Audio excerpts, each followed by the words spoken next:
Yes. Very much so. I'm Representative Colin for YouTube, Joel Saints. I'm joined by my buddy Butch Rosenbalm, my buddy Dymowski, my buddy Patrick McCray, and we're here to talk about the hottest desert porn movie, The Ten Commandments.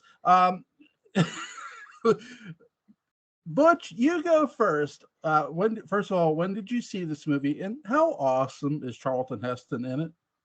Well, Joel, I don't really have the love of desert porn that you do, but the first time was I think it was 2012, and I went out to Vegas, and oh wait, no, sorry. First time I ever saw Ten Commandments, circa 1980. How awesome is Charlton Heston in this movie? He is awesome. Yeah. All right, I was running late, and my setup isn't right. Um, this was a tradition in my family to watch this every year. I have several preachers in my family, several deacons. My grandfather led the singing. My grandmother played the piano. So, I mean, this was almost a religious expectation in my family.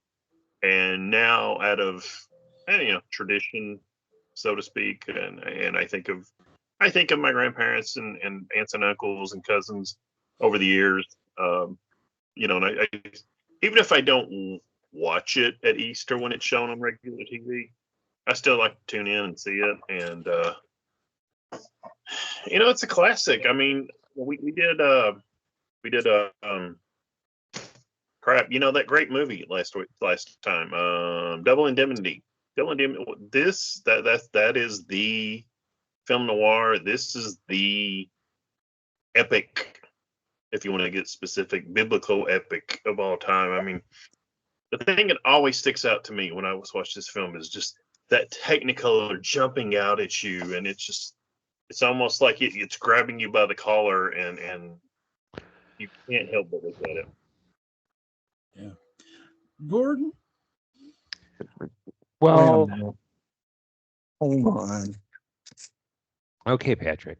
No, I think the power's out on my block. Oh. Yeah. Here, I'll show you the non-power that you can't see. Okay, well.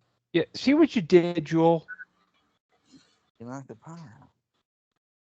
Oh. So why did you do that? Hold on. Put down your fallacies, Joel. We don't. Yep. To everyone who's watching, this is going to be the R-rated version. You might want to get the kids out of the room because Jewel is very salty. It's before the show. It was just it's like a Red Fox record. He would not even let me speak, and then blamed it on he tried to gaslight me that the speaker on. I mean, it's crazy. Yeah, people. So I want to apologize on behalf of myself, Patrick, and Butch because Jewel is just no. But to answer your question, Jewel. But to answer your question, Joel, I was one of the people who grew up with this film every year on Easter. I also went to Catholic school and was raised Catholic, so this was expected of me to watch this movie as well. And I'm not sure how else I could say it without kind of adding to creating kind of a dark vibe. Other than I watched it. I thought it was okay, but 4 hours, Joel, really? A 4-hour movie for conversation? 3 hours and 35 minutes, I think. Well, it felt like 12, so. Hey, Gordon, I want to say that's two extra commandments. That's a value. That's a special edition.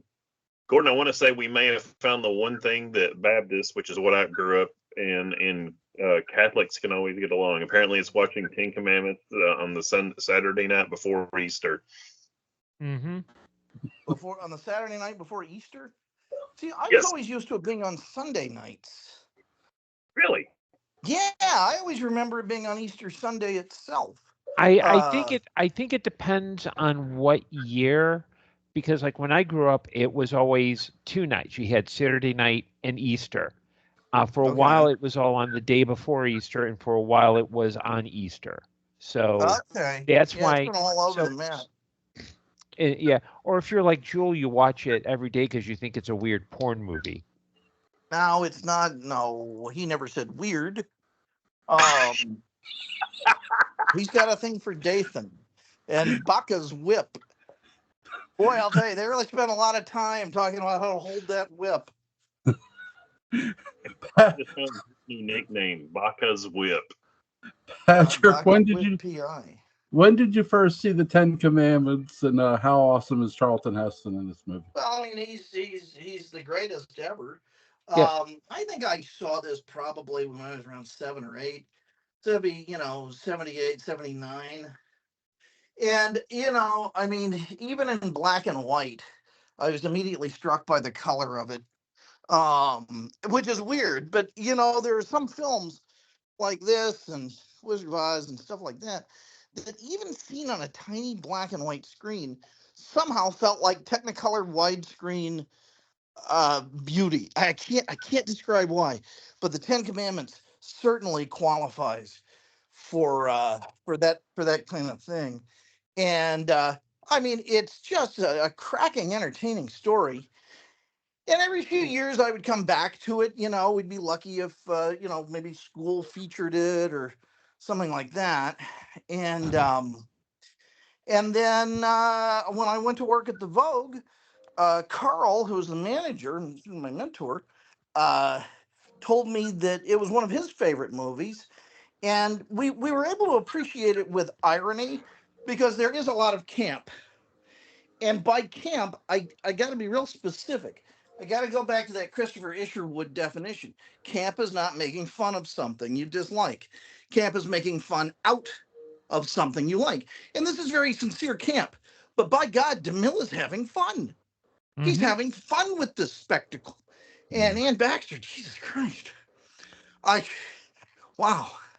Um, and just it is one of the few really long movies that sustains itself. Mm-hmm. And it sustains its momentum. And my favorite memory of cutting school was in my senior year, which was in December of 1989.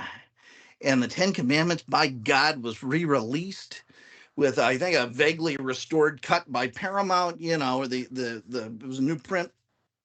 And oh yeah, I cut school, and there was this. We thought there'd be a big line because we live in a world of illusion, but there's almost no one there. Nevertheless, the power just went out. Nevertheless, the beauty of it was I had a golden calf mask and this weird Masonic robe. And I sat in the lobby and played the golden calf music, and a friend of mine danced around me as we waited to go in. And the manager thought it was hilarious. He thought it was great. All kidding aside, I remember seeing this Serious. as a kid in Bible school, and I was just blown away. They showed it in Catholic school at St. Mary's, but the one place I was shocked to see this at, that they showed this one time at a public school, but it wasn't during school; it was after school. And this movie should be shown to school students. It's really, really good.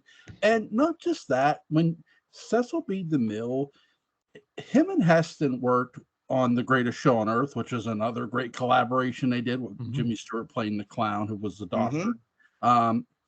DeMille knew how to make larger than life movies really come to life, and he made them look fabulous.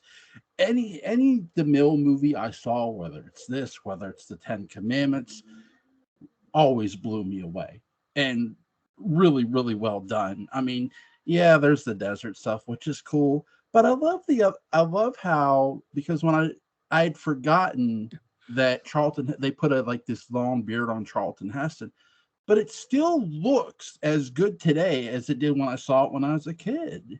Well, that's because the Westmore makeup dynasty, still working in Hollywood now, still responsible for all of the makeup effects on Deep Space Nine, Next Generation, all those Klingons.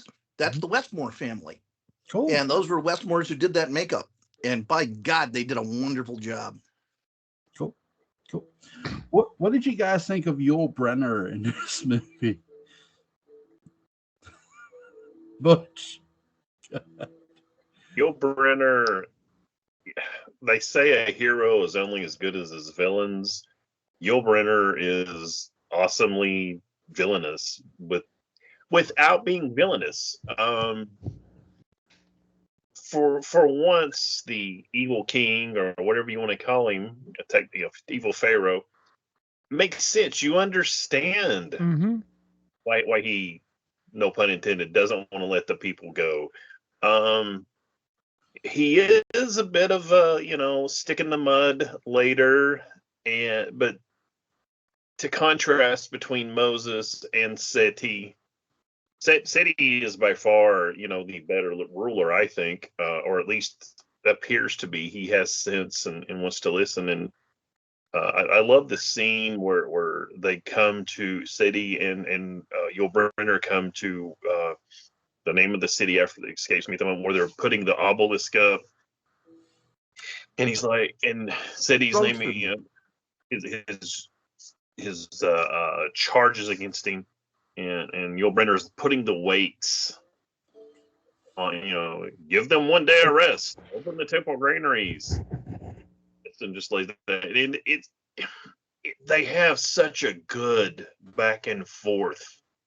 And one thing that always sticks out to me is some of this dialogue could be very hokey, corny, but they pull it off, and you really feel like this is saying this. It's not just you shall not appear again, me Moses, blah blah blah.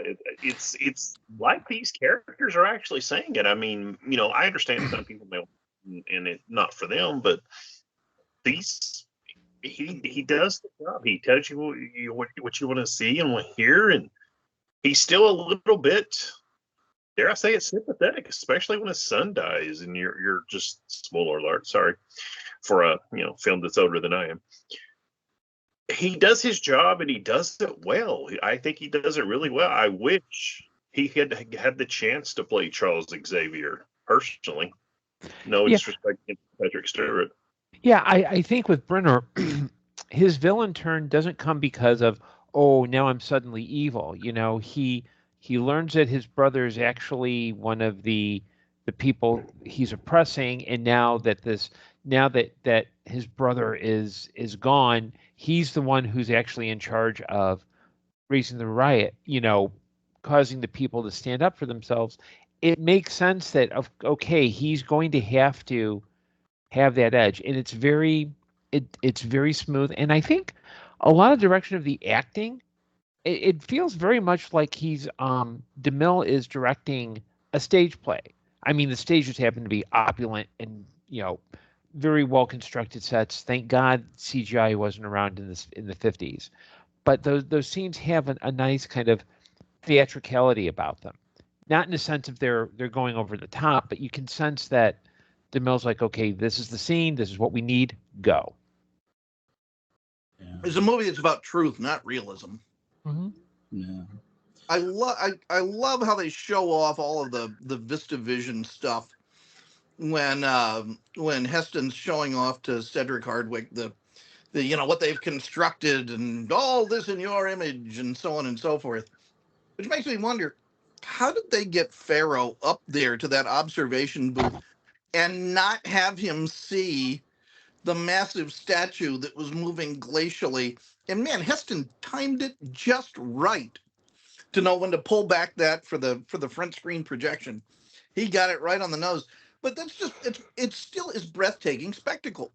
It really is. And if you get to see this on the big screen, oh my God, it's really, really, it's what big screens were made for. Yeah. I think the fact that Yul Brynner's character, you have one prince, you have a tale of two princes. One legitimate bloodline of Egyptian descent, and the other Hebrew, slave. But but Yul Brynner's character doesn't realize that right away. They keep talking about this deliverer, and he tells Edward G. Robinson's character, "Find me this deliverer." And I love how Edward G. Robinson plays it much later in the movie. He does this so very smoothly and not shocked. He's like, it's all that perfume behind his ears that he's. Yes. Dathan. He's like, I found your deliverer, and he's like, he wants his terms, and he goes, "All right, you can have your terms." And he says, "Moses," and so he does like Yul Brynner's character says, he makes a promise to his father. If he's a myth, I'll bring him to you in a bottle. If he's real, I'll bring him to you in chains. And he brings him to him in chains. And it's Moses. I do think Brenner's character is so good. He plays the character very, very well. Not shocked. I mean, Brenner was a great actor. I remember, it's weird, when they showed this in school, I remember they played something with this. It was the commercial where, or it was something Yul Brynner did. He warned people against smoking because of lung cancer, which I was shocked by. I didn't know, because at that time I was a kid. I didn't know he died of that. So. Yeah, I mean, he was one of the very, very early anti-tobacco crusaders. And when he knew that he was dying of cancer, he wanted to do that to make sure that, okay, other people didn't do what he did. And I think it's one of those things that I think now we've, there's, I think now that would be seen as either A, commonplace, or B, now some video releases have, for a while it was kind of, I think, part of, it may have been California law that they had to do like an anti-tobacco thing in front of a movie. But, it was very radical at the time because you just didn't, one, you didn't talk about it, and two, cigarettes were everywhere. Yeah. I mean, they were giving cigarettes Somebody to buy him an 3-year-olds. ashtray. I mean, I was going to the corner store and buying cigarettes for my mom when I was 7, 8 years old. She ended up quitting when I was 9, so there went that. And they wouldn't sell it, and she actually told the corner store, "Don't sell them to me anymore," so I couldn't get some smokes for myself. But they sold me booze, though, which is always good. 9-year-olds should always They're good drink booze. people. Mm-hmm. They're good people. Oh my God. What did you guys, this always has a huge cast. Edward G. Robinson is in this. Oh my God, I'm going to kick myself. The guy who was in House on Haunted Hill is in this. Vincent Price.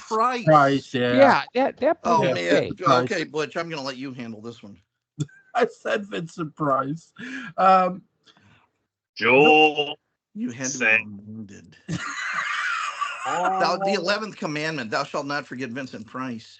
Name of James T. Kirk. Do you forget the name Vincent Price? Where do you live? I'm going to get in my car right now. I'm going to come slap the shit out of you.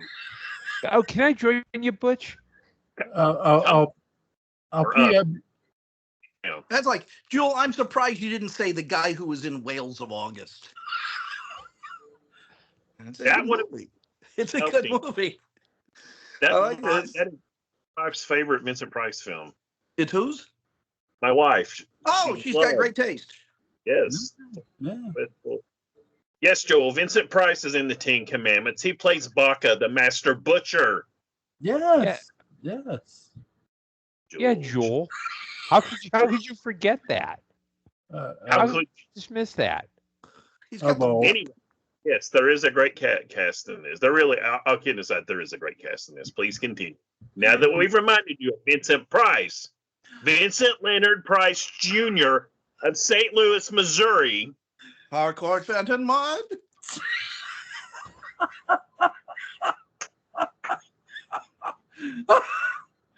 Oh my God. Oh my God. And I really like how they do a lot of the set designs here. Again, Cecil B. DeMille was in his element. He's having a lot of fun. I love how they do the River Nile.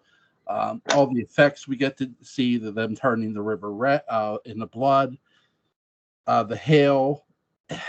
I mean, this movie is just so great to watch, whether you're religious or not. It's just a great That movie. doesn't matter. This is spectacle. This is great storytelling. Yeah, it really is. It really is. Yeah, Yeah. Joel. And I mean, just to this is not a secular thing at all. Yes, this is not a secular thing at all. This is just there was no evidence for any of the history, and the Jews were not slaves in Egypt, as far as we know.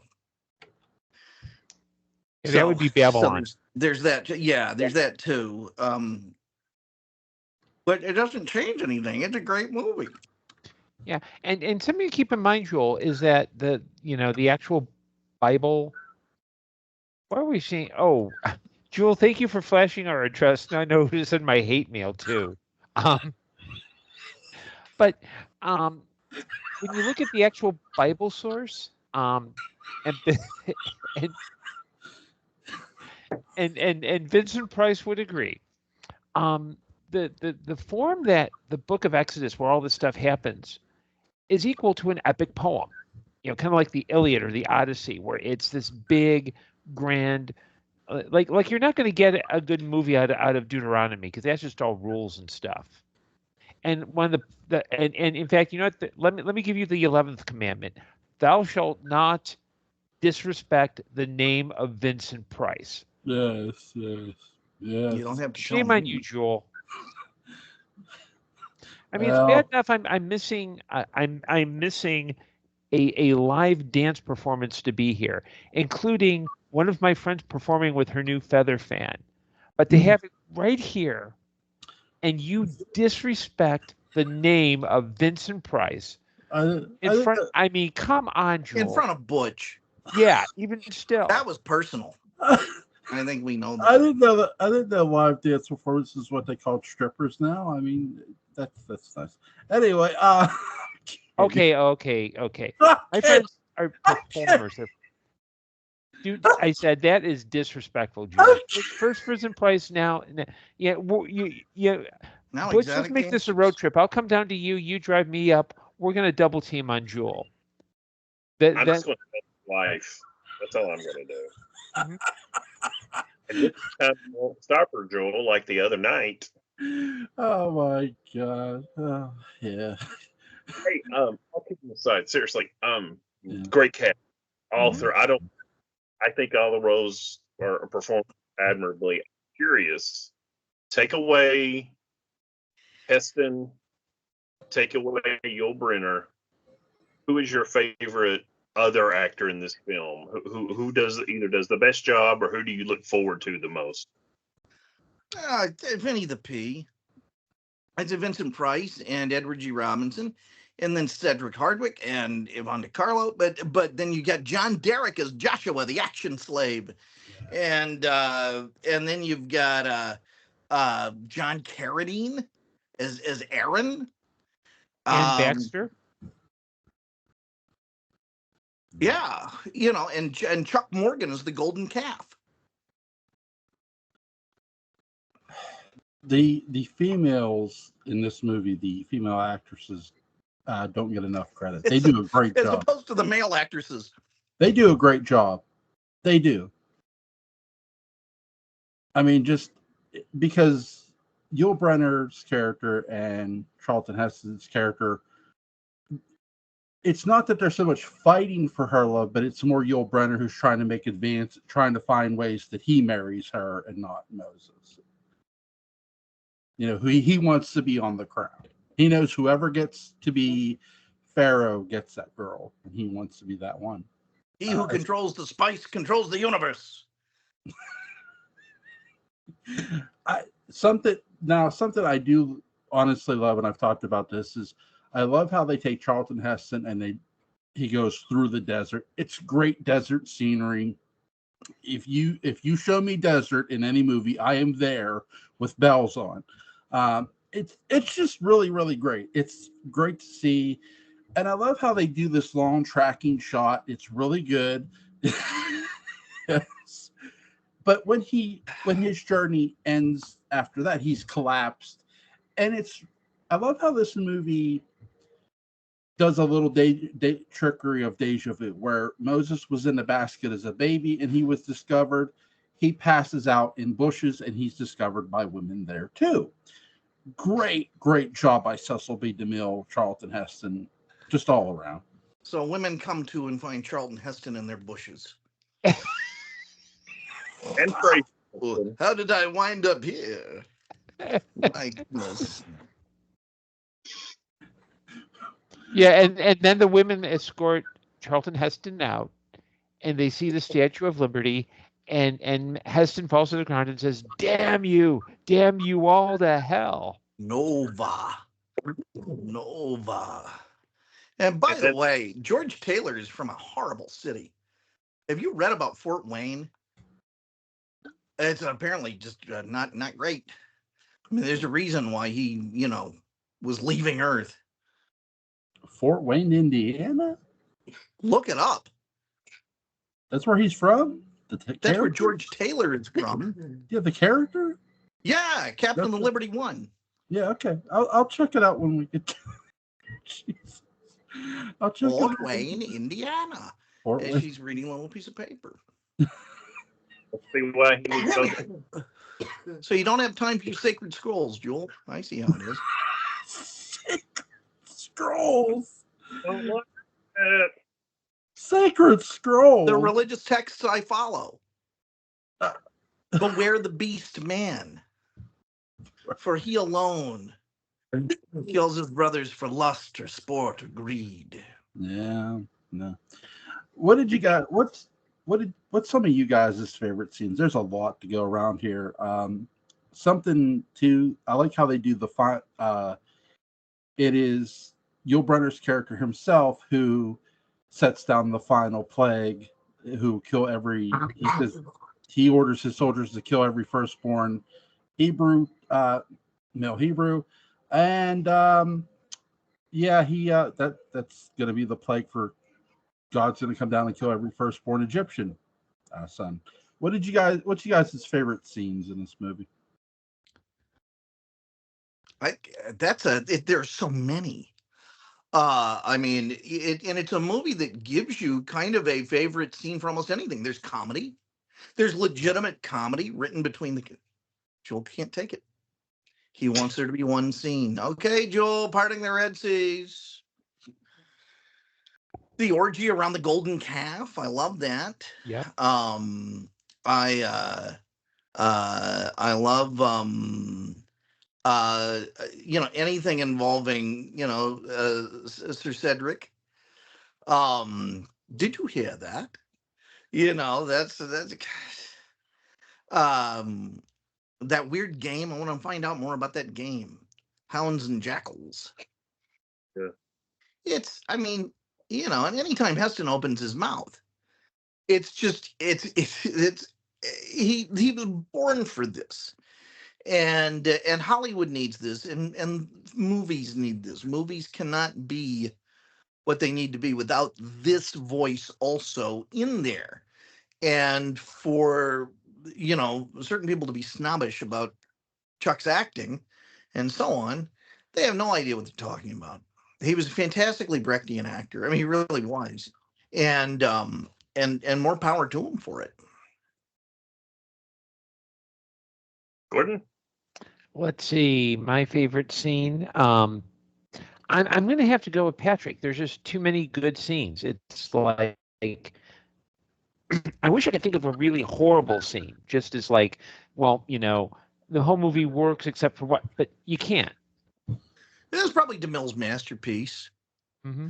It really is. He got to remake something, and he put everything he had into it. I agree with everything you say. I don't think there is a bad scene, though. I'm kind of fond of that obscure actor. The one. Yeah, I'm trying to think. I really look forward to those scenes. I don't know why, because I can't think of the name Vincent Price, unlike some people. Yeah. You're not going to hear the end of this. But yeah, seriously, there are no bad scenes in this. I hadn't really thought about it, but Gordon brought up a good point. You have the outside establishing shot of wherever, and then you come in, and then it's like the four of us being on a stage interacting with each other. But it does it so well. I am going to say there's one scene that always just amazes me. It's when the Hebrews are leaving Egypt, and the immense amount of people and animals and the sheer sea of humanity. And I'm like, how in the name of anything was DeMille able to direct this? I mean, there are Yeah. looks like I think there's like 4,000 people in that scene, and I don't know how many animals. And like Gordon said, this is before CGI, so I mean, every person there is a real person, and it's just like that scene always just makes me go. Well, there's a cool little bit of trivia about that scene. Elmer Bernstein wrote the music for it twice. Really? The first time he wrote this very serious kind of cantor-like dirge, na na na na, that kind of thing. And it was a hell of a piece of music. But the scene just dragged the entire movie to a halt. And so DeMille said, look, Elmer, you gotta do something here. You gotta get a little Ghostbusters or something. So he said, let me see what I can do. And he writes this cracking action kind of adventure, Indiana Jones type piece of music that for me is one of the boldest, most audacious statements of a sense of life ever composed for a movie. And the scene just moves along like lightning. I think another good scene too is the fact that Vincent Price's character wraps a whip around that one guy's neck, and he tells him, about him holding his temper, and he pulls the whip back. Sure, great job. Yeah. He's going to hit John Derek as Joshua, the action slave. John Derek, who married Linda Evans, and then married Bo Derek, who did not have that last name when he married her. That was a weird thing. And who directed Bolero. John Derek, erotic photographer. More as a director. Were there more films that he was the lead in? I mean, John Derek? Yeah. I'm sure he was the lead in many special films that he shot himself, but I don't know of any. I haven't been to a John Derek Film Festival lately. I get too distracted by the Burt Young Film Festival. I go to that. I can't, every time I watch this, I need to look that up, see if he's in more films. And of course, I think the same thing. I think exactly the same thing. I never doubt. I think Jules is on it.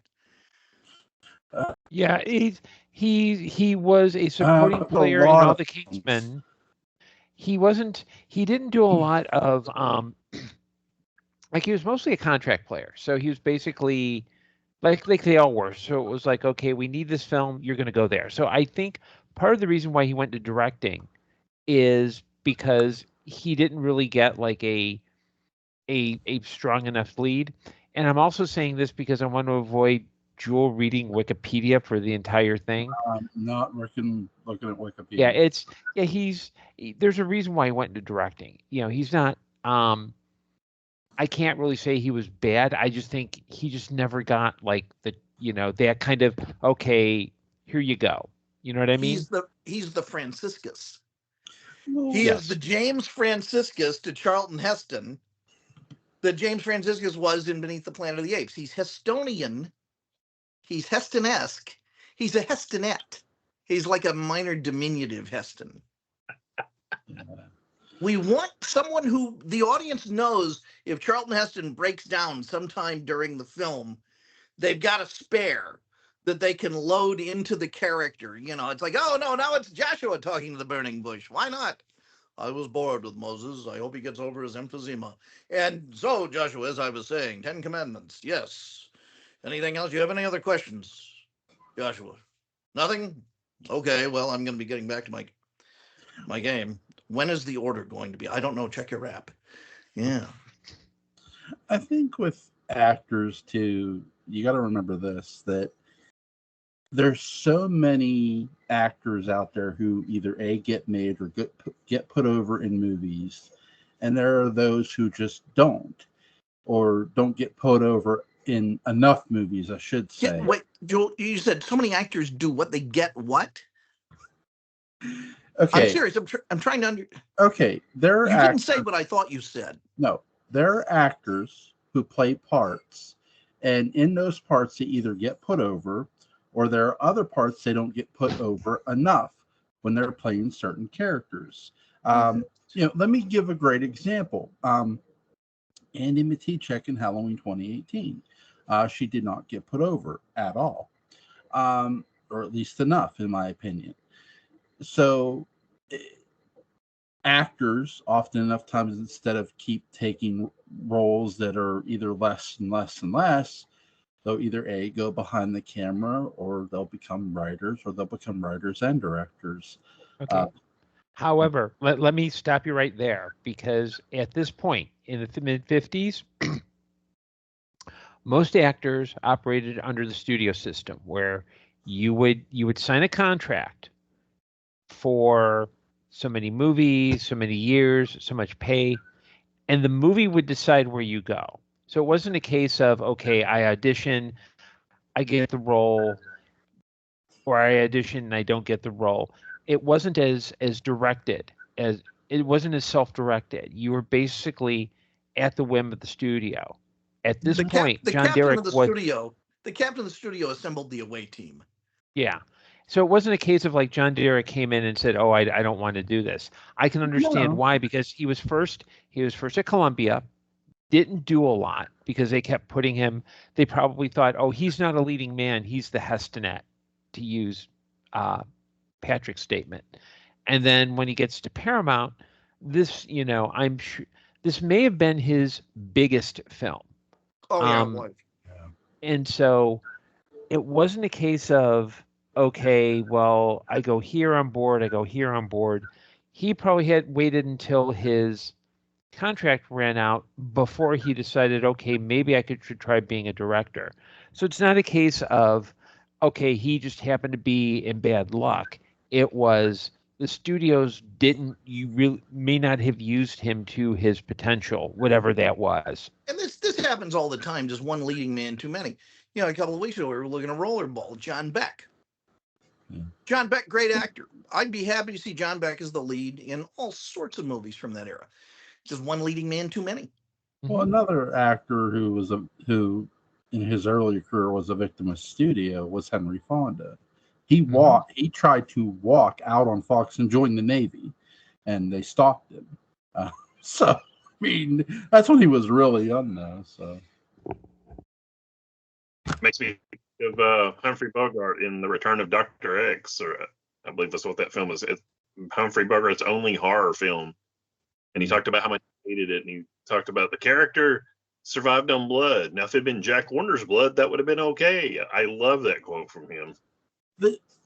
That's another thing, too, with when you think of Humphrey Bogart, the studio in every way not rebooted the movie, they rebooted his career. Like when they did that trailer for the Maltese Falcon, who is this man? What does he stand for? They're not just talking. They're talking about the character Bogart plays, but they're also drawing interest in the actor as well. But I was more interested in Dynamite. Yeah, I'm with Patrick on this one, but I think Bogart's career, if I'm not mistaken, actually he started getting attention with The Petrified Forest, which was before the Maltese Falcon, because the idea was he had been like a bit player. He was one of those contract players where people, it's like, you're too old, you're too ugly. They just threw him in stuff. And then once he did this play, they're like, oh, okay, who do we get for that character? Oh, let's get the guy who played that character. And so that's kind of where he started becoming Bogart. And so by the time you get to The the Maltese Falcon. He's Bogart, not Bogart by name, but he's that guy from the Petrified Forest. So that's and the Maltese Falcon is the one that made him Bogart. Yeah. Yeah, Leslie Howard, who won at Bogart because he worked with him in the play too. Mm-hmm. So Yeah. good stuff.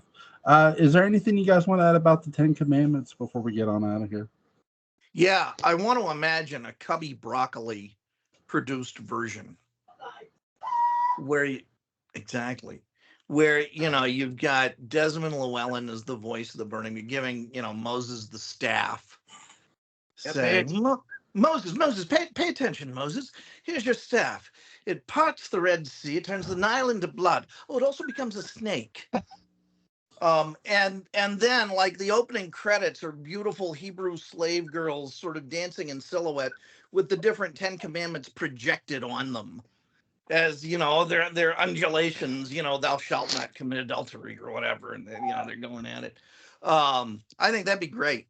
You get Gert Frobe as Ramses. But you still keep Vincent Price as Baca. Of That way at course. the intro you got his face floating through because you need that consistency. Ramses, your name will be nowhere. Maybe on a condom, but that's it. Oh my Butch, I got a question for you. What Vincent Price movie should we watch next week? I don't know. Such an obscure actor, Some people can't even think. Imagine someone's not that familiar with Vincent Price. What would you recommend to start with? House on Haunted Hill. House on Haunted Hill. Yeah. Jeffrey Rush, bold choice. Yeah, I'll have to check out this Vincent Price actor. He sounds like a really good actor. So we're doing House on Haunted Hill next week. Next. Yes. Okay. Yes. I have a wacky suggestion, Jewel. House on Haunted Hill meets House on Haunted Hill. Oh, you want to do Let's both? talk about both of them. Yeah, I've seen both. Because they're both good movies. They're very different films. Yeah, they are. But I think they're good movies that both have the same number one prime directive, and that's to show audiences a good time. I think the one thing I'll say is House, the remake, has a better soundtrack. Okay, that's 2 for 2. That's a rough comparison. You're really, first it's the whole who's Vincent Price, then you're saying the second movie has a better soundtrack. Is your goal to tick us all off tonight, He likes Jewel? the Eurythmics. What can he say? You have seen the remake, right? Yes. Oh, the soundtrack's really good. Funny story, actually. When they showed that on TV, when they showed the remake on television, I forget the channel who did it, but they showed the original and the remake together, like back to back. They did do that. So that'll be something fun for next week. Patrick, Gordon, is there anything you want to do tomorrow? Oh, well, I don't know. I have a suggestion for tomorrow. Yes. And I've been, how about we see A Face in the Crowd with Andy Griffith? I've never seen it. Where can I? Is it It's on the Internet Archive. I just threw the link in. Okay. Is 10:30 good tomorrow? Or I love it. Okay. Links to Patrick McCray's Dark Shadows Day book unbound will be in the description box. Link to Gordon Dymowski's Amazon page will be in the description box. To Butch Rosenbalm, I am sorry I forgot Vincent Price's name, and no, I will not live it down. It's okay. I will have Julie drop me with the DDT when she comes out. But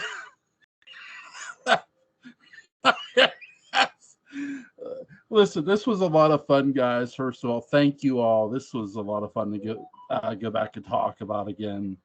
It's a great movie, and it should be seen by all who haven't seen it yet. Mm-hmm. So to everybody, thank you all so much. This was a lot of fun. Tomorrow. Okay, I think Butch is trying to say something. Good. Sorry. watch this film on the biggest screen you can, the biggest TV, the biggest movie theater. If you have a chance, even if you've seen it, go see it in the theater because it is a spectacle. Or watch it in VR, where it will Yeah. have that sweep. No, all kidding aside, that would be awesome. I mean, you're Yeah. like turning. Yeah. Oh, let me tell you, the newer VRs are a marvelous way to watch widescreen high definition movies. They look great. I was watching somebody was playing a video game in virtual reality. It was in black and white. I think it was LA Noire, and they were taking their finger and they were picking the character's nose. It was.